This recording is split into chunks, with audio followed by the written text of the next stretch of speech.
Allah itu memudahkan, melancarkan. Kenapa? Kita ikhlas itu untuk menularkan ilmu, ikhlas untuk memperjuangkan pesantren.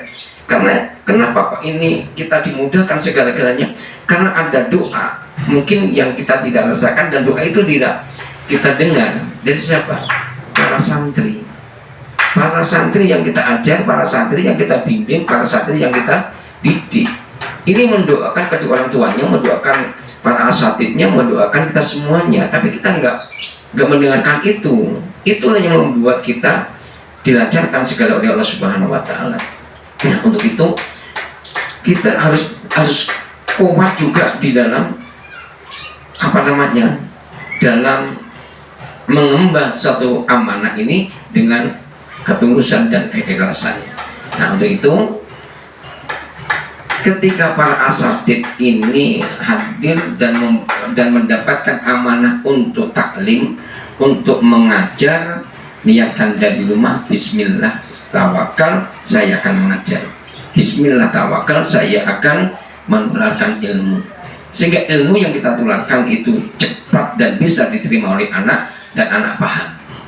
Jangan sampai kita nih hadir cuma mentransfer, memberikan ilmu, tapi tidak ada suatu keikhlasan.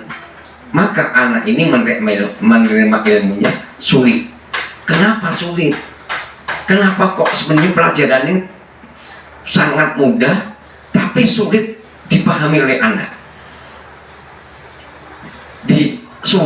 Mudah tapi sulit dipahami anak. Kenapa? Karena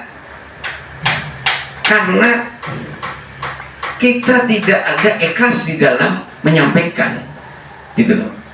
Tidak ada ikhlas di dalam menyampaikan. Nah, alhamdulillah kalau ada kata-kata di dalam hati kita yang tidak muncul, tapi ada kata-kata di dalam hati kita itu alhamdulillah itu minadimah, ini bahaya. Ya, alhamdulillah itu minadimah. Yang penting saya udah menunaikan wajib. Bahaya ini.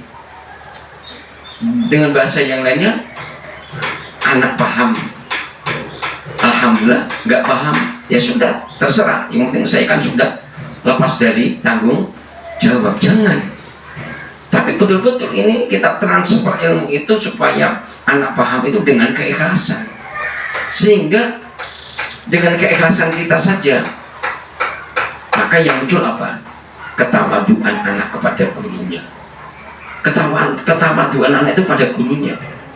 Dan ketawaduan itu pun ya tidak semata-mata kita minta, tapi ketawaduan itu muncul karena ketawaduan kita, gitu ya. Ketawaduan anak itu muncul karena ketawaduan kita. Maka dikatakan biru abakum tabiru abnaakum, hormatilah bapak ibumu, ya, sehingga anak-anakmu akan menghormati kamu. Hormatilah bapak ibumu, maka anak-anakmu akan menghormatimu. Gimana kita mau dihormati oleh anak-anak kita? Gimana kita mau ditakdimi sama anak-anak kita, sedangkan kita itu tidak menghormati bapak-bapak kita, bapak-bapak kita yang melahirkan kita, ibu yang melahirkan kita, ibu yang membesarkan kita. Kita tidak tawaduk, tidak takdim. Gimana anak-anak kita ini mau takdim sama kita? Bahasa mereka, ngapain? Bapak aja sama bapak sama simbah aja nggak hormat, masa saya disuruh hormat? Bahasa seperti itu yang kalau dimunculkan kan gitu. Maka dalam ini ilmu itu mudah ditransferkan ketika kita ikhlas, ketika kita ada ketawaduan. Insya Allah anak itu akan mengikuti apa yang kita lakukan.